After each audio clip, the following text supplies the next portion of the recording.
Hello, hello. Okay, we're going to be talking about chapter 4 in Downs, titled Execute. So let me go ahead and bring that window. Okay, there we are. Okay, let's talk about executing. Executing what? Well, obviously, grant writing, that's the name of the course. So let's get going here. Okay, tricks of the trade. And these are Downs, but we're applying them, and I'm going to apply some of my own experiences throughout this chapter and show some examples. So this chapter may take a little bit longer than some of the other ones, but there's you having a strong system to simplify grant writing is very important. Everyone's going to have their own system.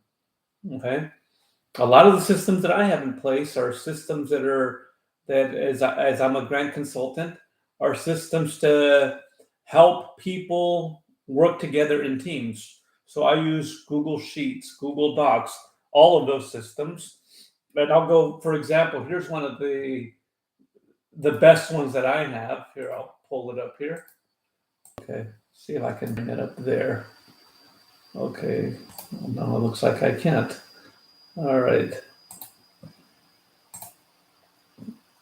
Okay, there it is. Okay, project management. This is what's called the project management. This is for a recent grant that I was consulting on less than a year ago. So we've always put down when it's due. That's the most important thing is how much money is it and when is it due? That usually goes way at the top, okay? Even though we didn't put how much money this is, right? The grant folder, submission instructions, everything. Here's the project management table, right? These are all the documents. The first column is all the documents, application information, contact, assurances, narrative, risk assessment, application summary, budget cost categories. All of these things are what's going to be required. Okay. And so we put down as we're progressing through these, we're working on all these at the same time. You put your progress here. And ultimately, at the end of the grant, obviously has to be 100. Details or notes, when it was completed, we may put that in there, or who's responsible, who's working on it, right? And then it like as this narrative has various components, this one had 11 components. Done, in progress. So ultimately, all of these should be done, right? In theory, because we turn in the grant, but the reason they weren't at that point is probably because they were all done towards the very end, and we didn't get an opportunity to update this table because we turned it in. But definitely, when you're working with a large team, you should be doing this so everyone sort of knows where everyone is, and everyone could stay on the same page and know where you are. Okay. Well, let me go back to the PowerPoint.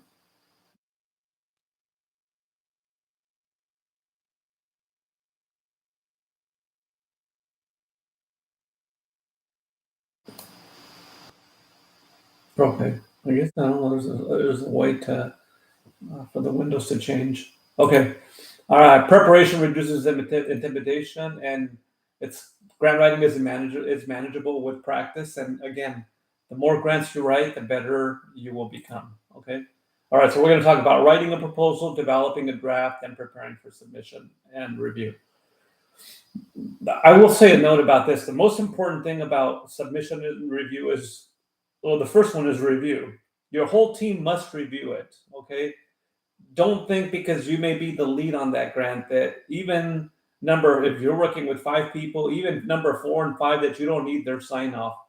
You should get everybody sign off. Remember, this is if you're working in a group, this is a group activity, and everyone must have a contribution at the very end to at least give you like a thumbs up. Have some sort of system for where everyone in the team says, okay, this grant is ready to go. Okay, if you don't do that, ultimately you kind of lose the team and you don't have buy-in from the team, and so that which is very important. Preparing for submission.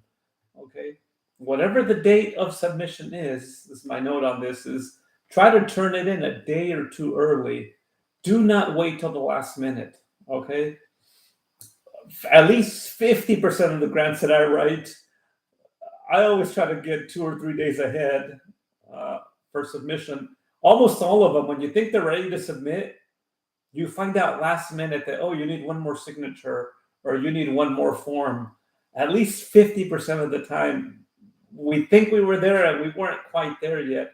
And those little extra things take time, especially if they're, external partners to your organization that need to sign. They may not be able to sign right away, or it may take them a day, and that type of thing. So I've had that quite a bit and working with a lot of external partners. And so the important thing is always have the deadline, but always tell your team, we're aiming to turn this thing in, 1 or 2 days early. Have another timeline for when you want to submit that.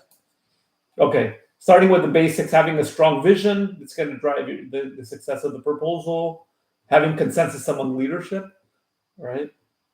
And then the stakeholders must also support the plan. Who are the stakeholders? The people who the grant is going to directly contribute to, these external communities. So let me see if I can show you a vision statement. Okay, here's mission and core competencies. So let me see if I can show you this as one example.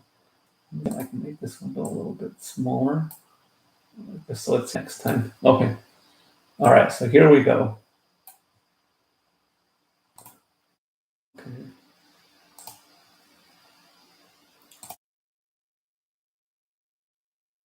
Okay, so this here is a grant that was recently written to support mental health, substance use disorder treatments, and navigating systems. Here's the core mission of the organization. Here's our core competencies lie in delivering integral, culturally competent therapeutic services. All right, we combine Western therapeutic methods with Latino and indigenous practices. All right, system navigation. So all of these things are directly tied to not only what they want, but also what we do. So that's really the combination, the goal, right? The stakeholders. What do the stakeholders want, and what is it that you do, or what is it that you can align yourself to do? How it is that you're going to see the mission and the vision applied to any particular grant or writing. Okay.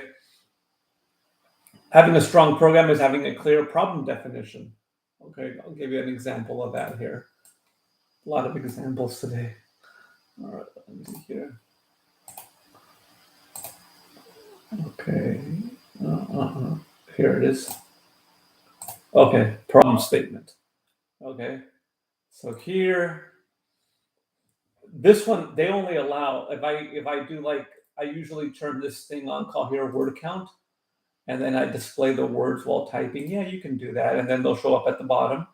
Click OK, and it's got 1,300 words, but you can do characters. Say, I don't want words. This one wants characters. Okay, so, but let's look at the problem statement. The reason I'm looking at this is because this will tell me how many characters they allowed. Okay, so I wrote 778. They probably allowed 800 characters, somewhere around that. Try to get really close. And so here's the problem statement. Otherwise, sometimes the problem statement could be pages long, 2 or 3 pages, but here you only got a couple of pages to write this whole grant. As you can see, the grant is only 8 pages. So the problem in Central California, I mean, normally I would be citing a lot of data and pulling in a lot of statistics for a problem statement. That's your typical problem statement, but not this one. This one was supposed to be really brief. The problem is that too many young people live in communities of high poverty and historical underinvestment, and often choose a life of crime, gangs, and school disengagement. Is easier than a life committed to work, family, and community service. Additionally, for any age group under 25, we have high percentages of people, as we have younger and larger families than the average across the state of California. All of this is tied to a lot of census data, which I could cite, but we just don't have the room to cite it. They didn't allow us that type of room. They wanted it extremely brief. And so I'm telling you, essentially in narrative form, a bunch of data, but what is the most important part of that data? The data that's going to really go to the core of the problem statement.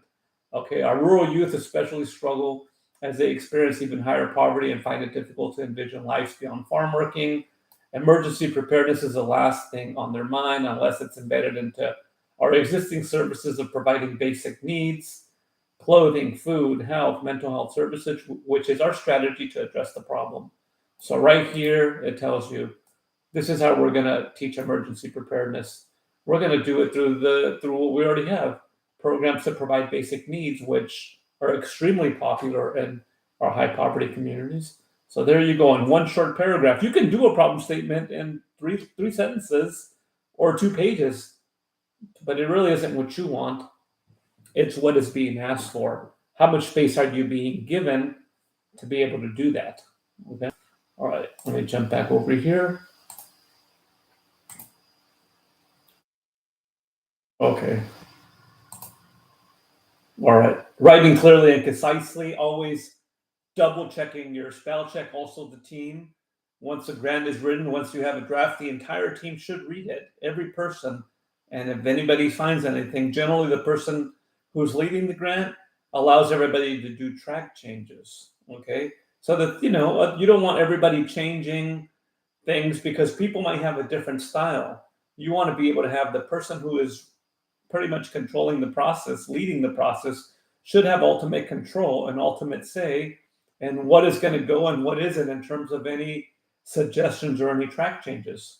Aligning everything with the rubric, that's the key of the person that is in charge and in charge of the team, who's running the team, and editing thoroughly, but never going over your word or your character limit. Finding out, right, if they have a word or character limit, and what is that? Okay, and staying within it. A lot of times, especially if you have to submit grants into some type of system, they only allow so many characters in that system, and anything beyond it is going to cut off. So, okay, reviewing the details and the eligibility. Remember, we talked about it. We called it the NOFO, the RFP. Many different names for it. What are the details in there? I'll give you one detail and one that we recently wrote. Right, this was an interesting little detail, but that's what I mean. You got to check everything, right? And you have to be ready for everything. Okay, this one's called right here. Okay, all right. So they wanted basically the contact information for this grant, the service summary form, but I highlighted this. The original signature of the authorized official attached the board or the company resolution, right?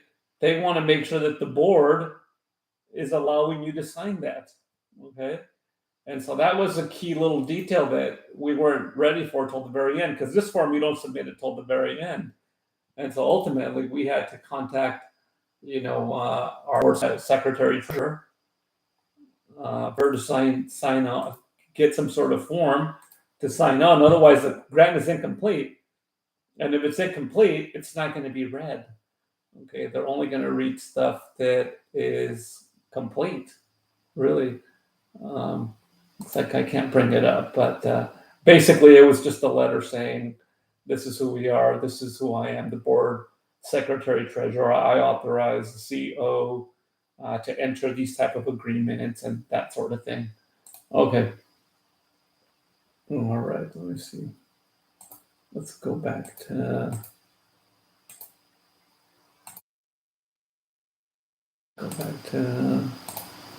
Here we go. Okay. All right. Work backwards from your deadline. Okay. When's your deadline? Probably should have 3 days before that for your unofficial deadline for you and your team. Probably, a couple of days before that. I mean, a couple of days before that is, you have maybe the grant completed. Maybe a couple of days before that, maybe you have all the components, in final edit form. Maybe a couple of days before that, you make sure that the writing is progressing as it should. Maybe a couple of days before that, make sure everybody's assigned to the different components, or making sure that everything's accounted for in terms of who's going to write what.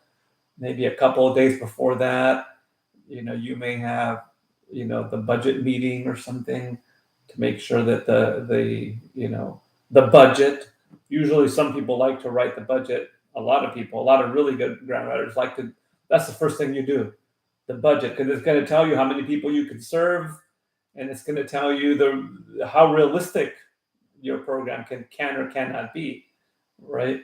So say you're writing a grant for $1 million and you want to serve, I don't know, 10,000 kids. Once you start putting the budget together, you realize, oh, I wanted to serve 10,000 kids, but it looks like I can only serve 1,000 based on my budget. And so it'll really shift the perspective of what you write when you do start the grant with the budget. Okay. All right. Identifying the problem you're going to solve, going beyond any surface symptoms, identifying root causes, right? I'll give you sort of an example. I don't know if this is a good example. I have others, but let me see this one here. This is the Ben and Jerry's grant, which is a private foundation. I think everybody knows who Ben is. It's the ice cream people, right? This is what they wanted, right? They wanted, what systematic problems or issues does your organization address? Please include an explanation of the root causes of those problems. This is a different way for them to say we want sort of a root cause analysis. Got 1,000 max characters. So the key thing about when they want certain characters, you have two options, right? You know, let me highlight this, and then I'm going to go here to word count. Characters. Okay, so the characters are with or without spaces. I'm going to always include spaces because I don't want to accidentally not, unless they say specifically to not include spaces, right? So this here is 1,001. So this is probably, there's probably a space here at the end, right? I bet if I delete that space there, I'll just one space. Okay, and I do it again. Okay, it's exactly 1,000. This is exactly 1,000 characters with spaces, and this is going to be your root cause analysis.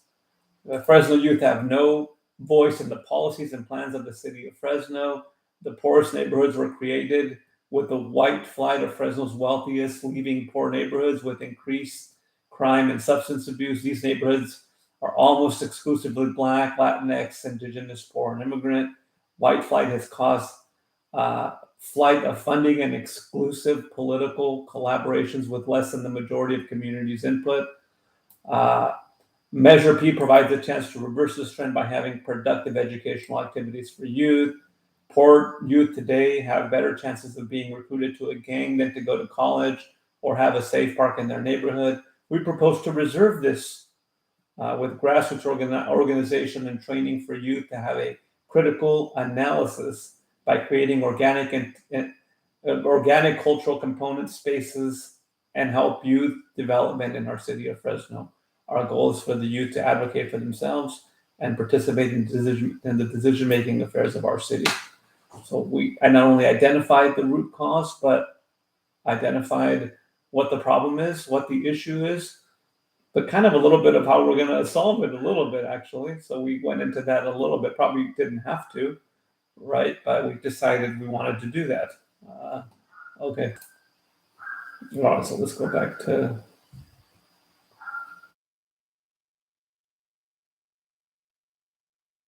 Here we go. Okay. Using data to support needs. Okay, to support the need. Give you another example here. This is for every single grant that I write, I have a data sheet. Data that I need to collect.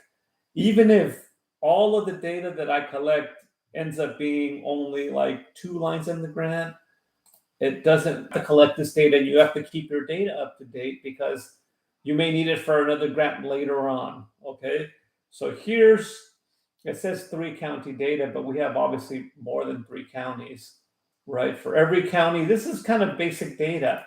You have the county, you have the population of the county, you have race, ethnicity of the county, right? And the reason it's green is because those are higher than usual, and it's red because they're lower than usual, right? So here, Kings, Madera, and Merced and Tulare have a higher than usual population of Latino people, right? But white people, they have, I think this was lower, or it was going down. I can't remember exactly how that was, but it's the lowest, right? Actually, this one's the lowest.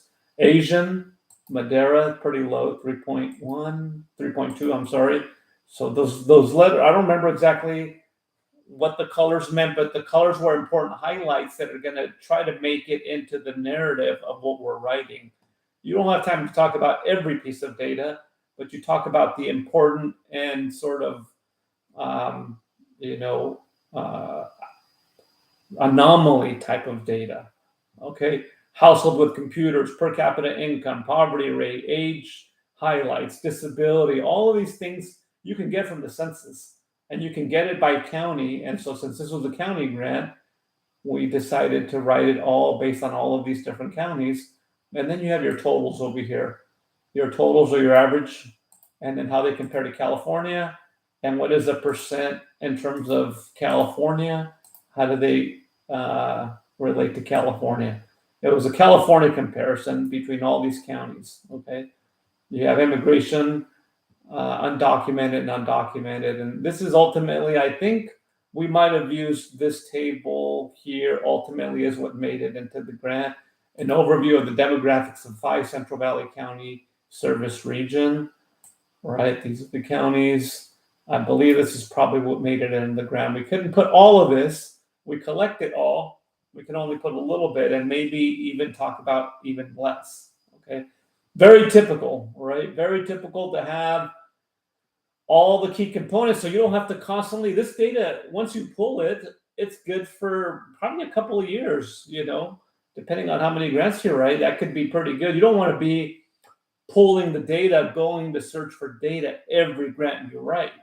You want a data sheet like this that you're going to be able to pull from one grant to another. Maybe you want to add, maybe our first grant or a grant before this only had these 5 counties, and we had to add these 2 probably at the end, is what I'm thinking, right? Anyway, you only have to add 2 additional. You don't have to pull the data for all the other counties again. And so having anything like this, particularly if you're in the schools, anything related to any school data, dropout data, school engagement data, all of that, you want to pull it once and have it for your county. If you're doing just your county or your school district, you can do the school district, the county, maybe compare it to the state, right? You'll have to pull all of that data, but the good thing is once you pull it, you only have to pull it once, and that's going to be good for a couple of years. The data doesn't all of a sudden change that quickly, right? You'll get an opportunity to use it a couple of years, I think, before you have to re-update it. Okay, so let me go back to here.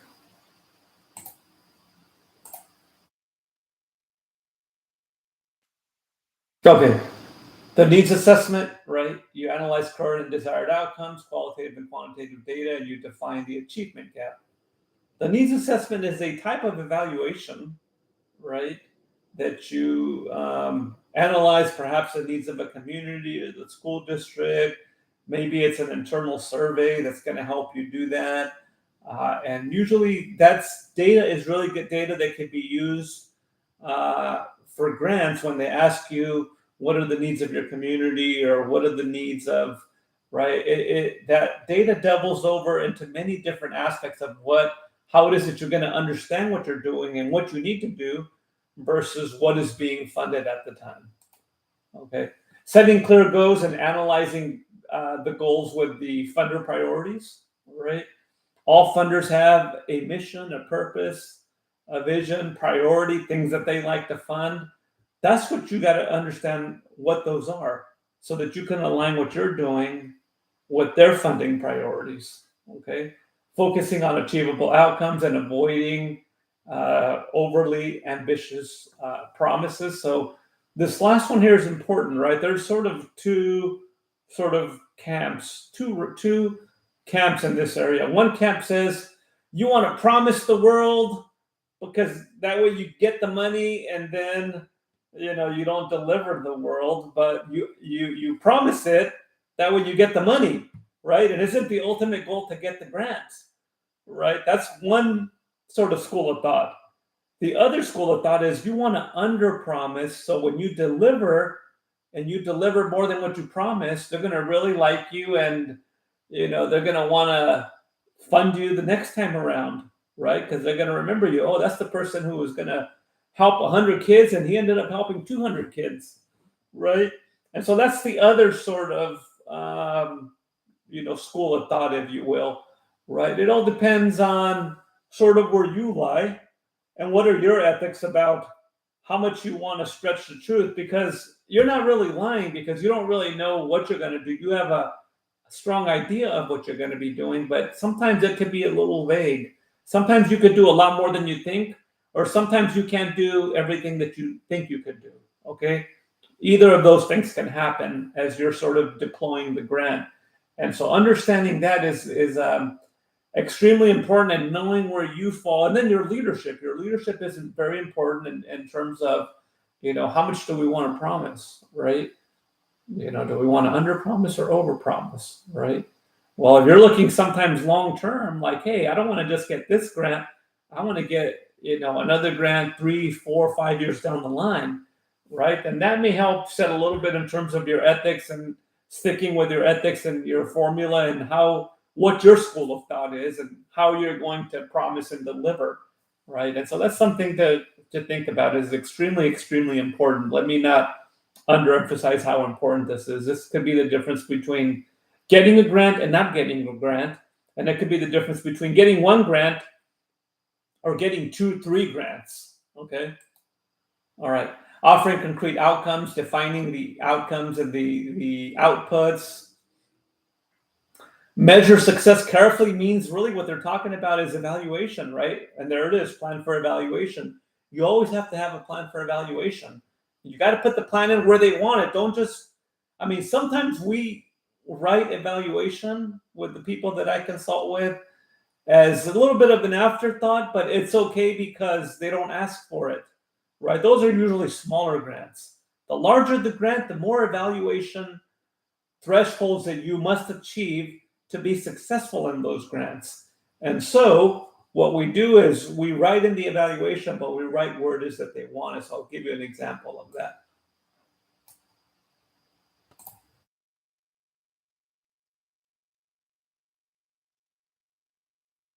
Okay, so here's one example. This was a Bienestar Youth. This was a grant that we were going after to serve Latinx and LGBT youth, LGBTQ plus youth. Okay, so we got the problem statement, contributing factors, program goals, policy goals, and then here it is. This is the work plan. They want these goals in the work plan, so this is what we're going to give them to them. Okay, work plan. This is even their template for the work plan. They all look a little similar, but they provided the template. They want your objective, right? Objective 1 under programmatic objectives, right? And then what are the activities, right? If the objective is to initiate the program, what are the activities? Recruiting flyers, recruiting presentations, right?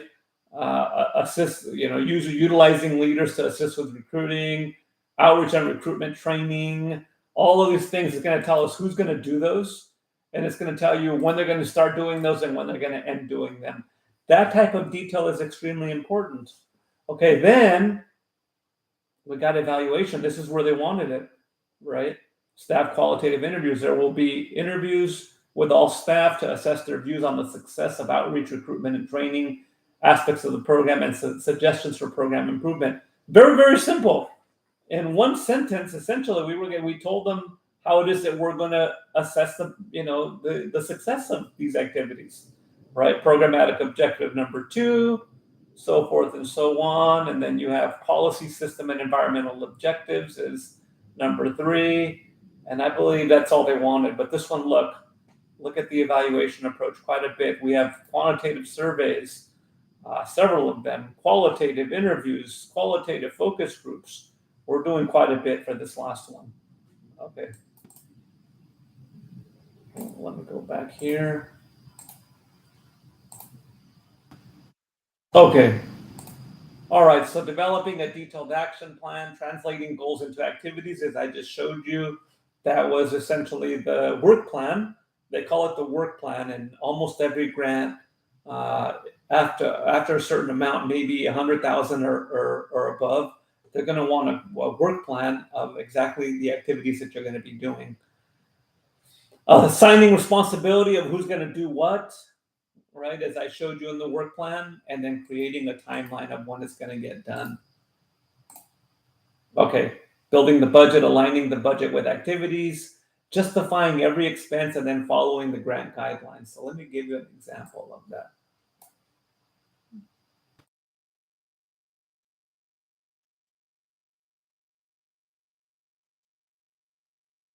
So here's one example of a typical budget, right? This one here was for a grant that was a 2-year grant. Okay, so here's year one budget, right? This is uh, there's 3 lines to it, right? The first one is the budget for year one, what we're requesting from them, and how does it? What are we going to contribute to the plan? Ultimately, for 990 for 9,000, right? It's pretty much whatever we want. Really, just half of the salary for this director at 5% FTE. As you remember, what I said, FTE is full time equivalent. That means 5%. We want 5% of his time. Right. So for every 100 hours that he works, we want 5 of those hours. Okay. And so forth and so on for all the people that are going to be the staff. Almost always in every budget, personnel comes first. They want personnel. They want either salaries and taxes and benefits. That's differently. Sometimes they want them together. Sometimes they want them separately. Sometimes they want them embedded. There's no one way, but personnel always comes first. Then you have sort of what they want here is total. What is the total salary benefits? Other personnel. These are really consultants. We're going to have consultants here. Then we're going to have other expenses, office supplies, materials, rent, incentives for the youth, mileage, all of those things. And then you have your indirect rate. Indirect is incredibly important. That's the money you use that you can spend however you want. You could spend it on sort of upgrading, getting new carpet for the office, getting new chairs. It's really up to you. That's kind of an administrative fee. They're going to give you, and this one has 20%. They allow 20%. We didn't write that in. You can usually go less, but you can't go more than what they say. They usually say we're going to allow up to 15%. Right? And so you can go 14, 13, 12. We've done that sometimes, but you can't go more than the 15 that they're providing you. Okay. And so it's very typical. This is your very typical budget here. Let me see if I could do another one here. Okay, this is another pretty typical budget, right? As you see here, these are all the instructions for the budget, right? See here, indirect costs. Indirect costs are allowed up to 15%. Okay. They're going to allow you 15%. Okay. All right. So you have essentially the personnel. See, this one's salary and benefits. They wanted them embedded. They don't want them separate. So we say this person's salary is 62,000 with 10% FTE, includes 15% for benefits. Right. 10% FTE, 15% for benefits. That's how you get to this number. Right. So then you have consultants, right? Then you have the program, office supplies, social media, nothing for equipment, technology, but we have training materials. And then we have mileage to be able to travel to the rural communities. Total of indirect costs at 9%. They allowed 15, right? They allowed 15, but we didn't have a lot of money to work with. So we're only going to do 9%, right? You can go down, but not up. And that's going to be 22,000 for a total of 200, a couple of cents short of 250,000. The grant was only for 250,000. If we even did 9.1% indirect, it would have gone over budget, right? We're only 40 cents under budget. Okay. All right, and then let me one more typical budget here. right? This one here is going to be, this is the big one. Okay, this budget, see, salaries and benefits, 1.8 million. Services, professional services contractors, public agency subcontractors, 0. Non-government organization contractors, travel staff training, and indirect cost, okay?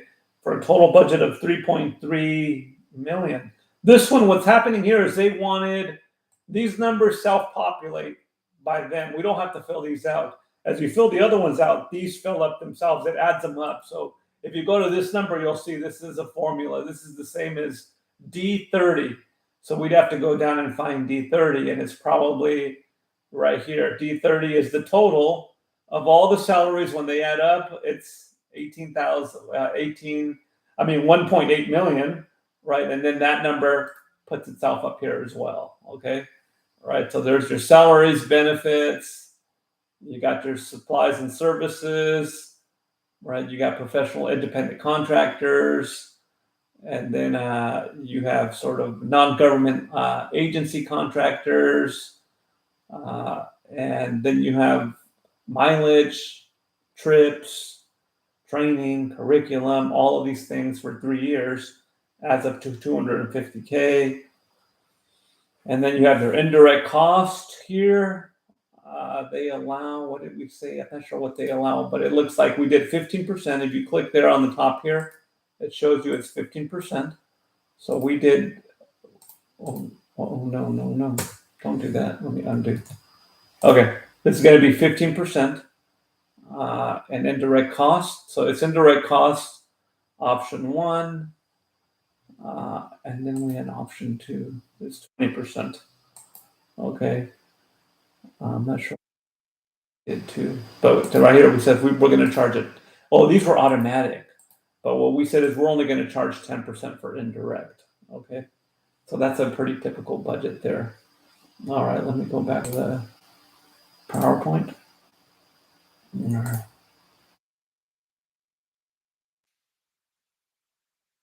Okay, track your progress regular. We talked about the grant management system, the tracking form, using data. We've talked about that, and then ensuring compliance, making sure that all the compliance mechanisms are written down and ready to go. You got to tell a compelling story. It's got to be a great story. I have problems with telling compelling stories because I'm a data guy, so I usually use data to tell stories, but I have people who do this a lot better than I do, who are real big time storytellers that can really tell a good story, can really write a good story, connecting your vision to your action and then highlighting your impact, right? Checking your alignment across all the sections, proofreading and submitting before the deadline. Okay. So now for your activity is, what did you learn? What did you love? What did you wonder about? And what is your plan? Okay, next we're going to talk about extending your impact and building a long-term grants pipeline. As we talked about, you entering the grant ecosystem. All right, thank you very much.